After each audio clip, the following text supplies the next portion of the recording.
Hello नमस्कार दोस्तों, इस वीडियो में हम डिस्कशन करेंगे पर्यटन उद्योग और अर्थव्यवस्था आर्टिकल के बारे में।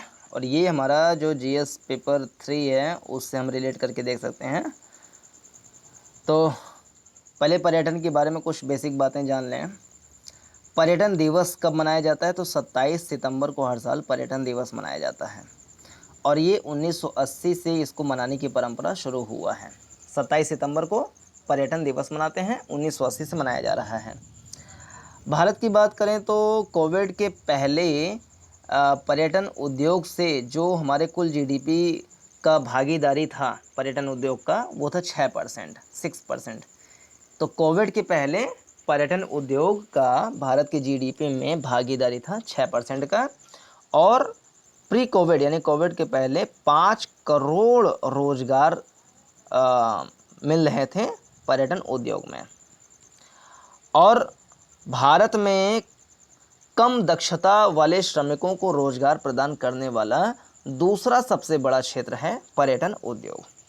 पर्यटन उद्योग में चुनौती क्या है? तो पहली ये ठहरने की सुविधा की कमी है, होटल महंगे हैं, शौचालय वगैरह की सुविधा थोड़ी सी मुश्किल हो जाती है। इसमें अवसर क्या क्या हैं, क्या अपॉर्चुनिटीज़ हैं? तो पहला है मेडिकल टूरिज़्म को बढ़ा सकते हैं, लिटरेरी टूरिज़्म को बढ़ा सकते हैं, हिस्टोरिकल इकोनॉमिकल कल्चरल जो साइट्स हैं उसके हम बढ़ा सकते हैं।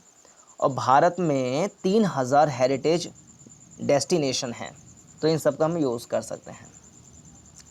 दुनिया भर में पर्यटन के मामले में भारत का स्थान है 34वां। कितना? 34वां स्थान है। और भारत में पर्यटन से संबंधित राष्ट्रीय नीति को 3 बार लाया गया है। एक बार 1982 में, एक बार 2002 में और एक बार 2015 में। तो 1982, 2002, 2015। उपाय क्या हो सकते हैं इसको बढ़ाने के लिए? तो एक अतुल्य भारत कार्यक्रम है, इसको हम इस पर काम कर सकते हैं और राष्ट्रीय पर्यटन नीति 2015 पर काम कर सकते हैं। तो ये कुछ उपाय के रूप में हम देख सकते हैं। अब स्टार्ट करते हैं इस आर्टिकल में क्या कुछ नई बातें हैं। तो रंजन मिश्रा जी ने इसको लिखा है। दुनिया भर में पर्यटन उद्योग ऊंचाइयां छू रहा था कि अचानक कोरोना महामारी ने दस्तक दे दी। और बताया कि कोरोना के पहले जो है पर्यटन उद्योग का भारतीय अर्थव्यवस्था में 6% की हिस्सेदारी थी और 5 करोड़ परिवार रोजगार प्राप्त कर रहे थे। और सब कुछ थम गया। दुनिया के हर हिस्से और हर तबके पर इसका गहरा असर पड़ा। बड़ी बड़ी अर्थव्यवस्थाएं चरमराने लगीं, चलती फिरती जिंदगी थम गई। इसका सबसे ज़्यादा असर पर्यटन क्षेत्र पर पड़ा। बंदिशों ने पर्यटन के पैरों में बेड़ियां डाल दी। पर्यटन उद्योग से जुड़े करोड़ों लोगों को इसकी मार झेलनी पड़ी, जिससे अर्थव्यवस्था को भारी नुकसान पहुंचा। पूर्णबंदी की वजह से भारत में पर्यटकों की संख्या में 93% गिरावट दर्ज की गई। दूसरी लहर में 79% और तीसरी लहर में 64% की कमी आई। महामारी से पहले भारत में करीब 4 करोड़ लोग पर्यटन उद्योग से जुड़े थे। 4 करोड़ लोग इसमें लिखा हुआ है, बाकी एक बार और किसी आर्टिकल में 5 करोड़ था, तो मान के चलें कि 4 से 5 करोड़ लोग जो हैं पर्यटन उद्योग से जुड़े हैं। लेकिन कोरोना की वजह से करीब 3 करोड़ लोगों का रोजगार छिन गया।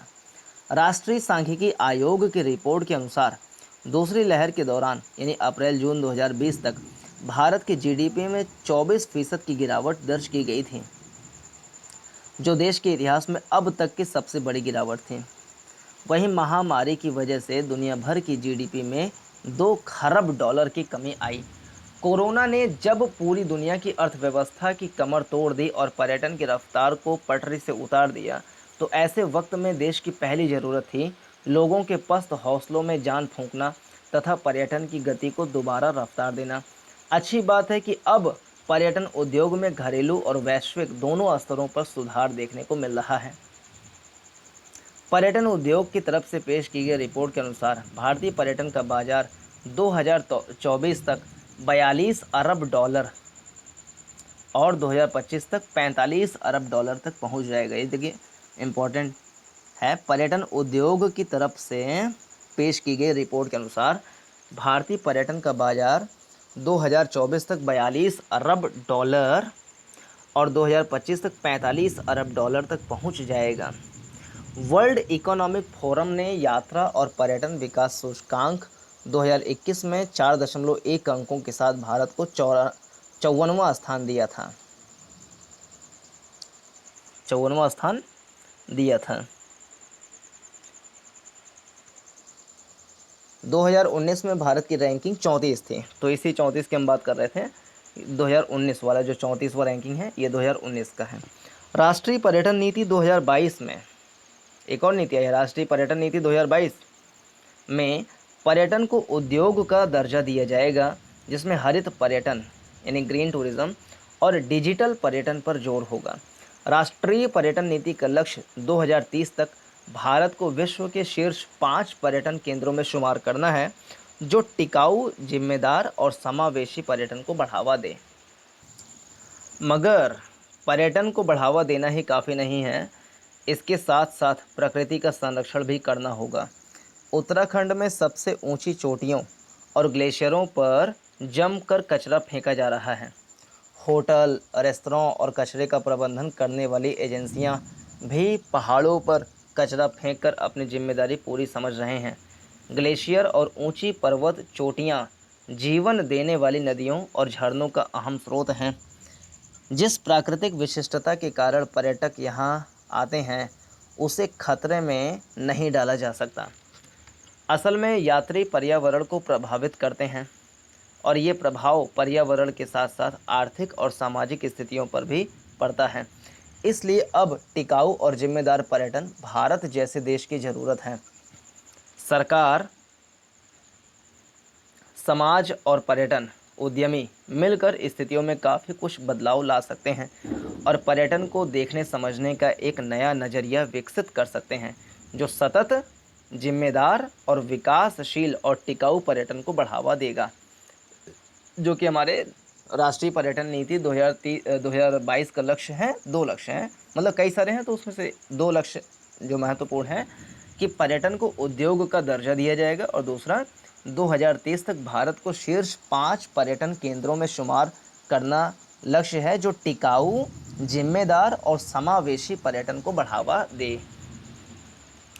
यह इतना बड़ा क्षेत्र है कि अगर दुनिया के पैमाने पर देखें तो रोजगार प्राप्त करने वाला हर 10वां व्यक्ति पर्यटन के क्षेत्र में काम कर रहा है और जीडीपी में इस क्षेत्र का बड़ा योगदान है। तो दुनिया भर की अगर बात करें तो किसी भी क्षेत्र में रोजगार प्राप्त करने वाला हर 10वां व्यक्ति पर्यटन क्षेत्र में ही रोजगार को प्राप्त करता है। यह सेवा क्षेत्र को गति प्रदान करता है।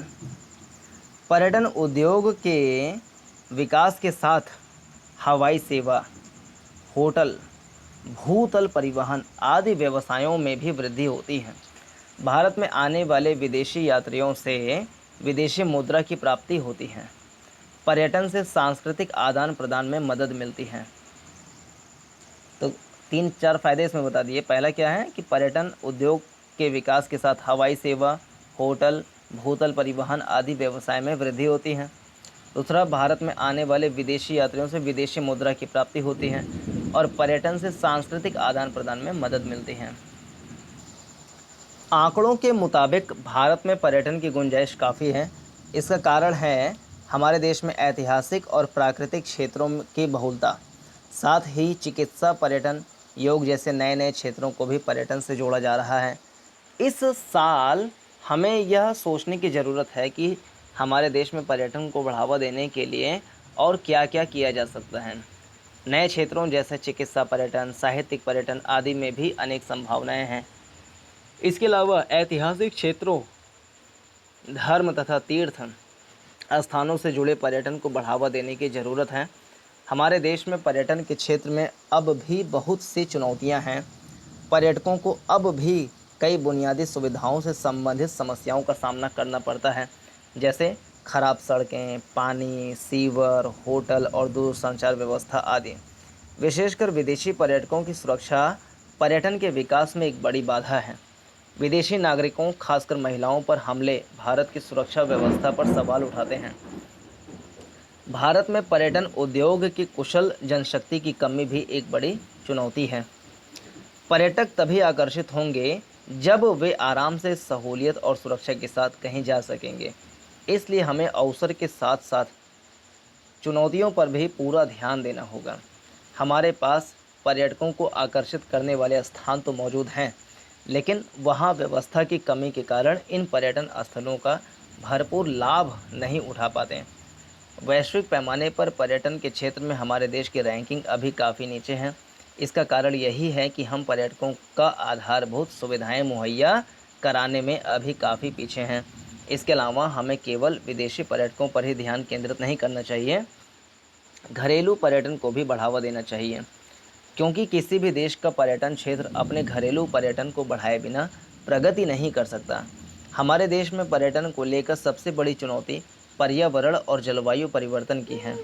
किसी भी स्थल की वहन क्षमता यानी कैरिंग कैपेसिटी को ध्यान में रखते हुए वहाँ व्यवस्था करने की आवश्यकता है, क्योंकि अक्सर ऐसा होता है कि पर्यटन स्थलों में सुविधाएं तो सीमित होती हैं, लेकिन लोगों की भीड़ बहुत बढ़ जाती है, जिससे इन स्थलों के सीमित संसाधनों पर दबाव बढ़ जाता है और इससे हमारी धरोहरों पर भी खतरा मंडराने लगता है।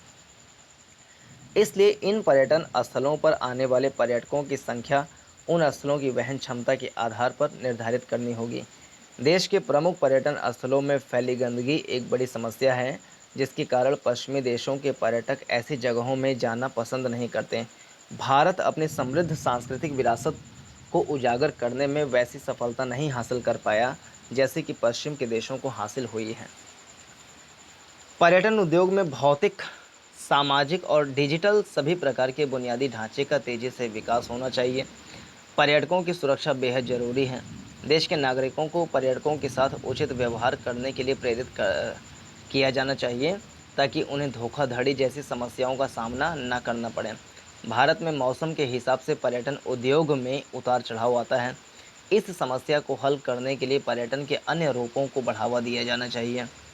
हर राज्य की अपनी खासियत है, उस ओर पर्यटकों को आकर्षित करना होगा। पर्यटन के क्षेत्र में कुशल कार्य बल के स्तर में भी सुधार की ज़रूरत है, क्योंकि जिस हिसाब से मांग और अवसरों में बढ़ोतरी होती है, उसी हिसाब से कुशल जनशक्ति की ज़रूरत बढ़ती है। उम्मीद है कि इस साल इन तमाम चुनौतियों पर ध्यान दिया जाएगा। तो यह है इस वीडियो का डिस्कशन। पूरा देखने के लिए धन्यवाद। नमस्कार। जय हिंद।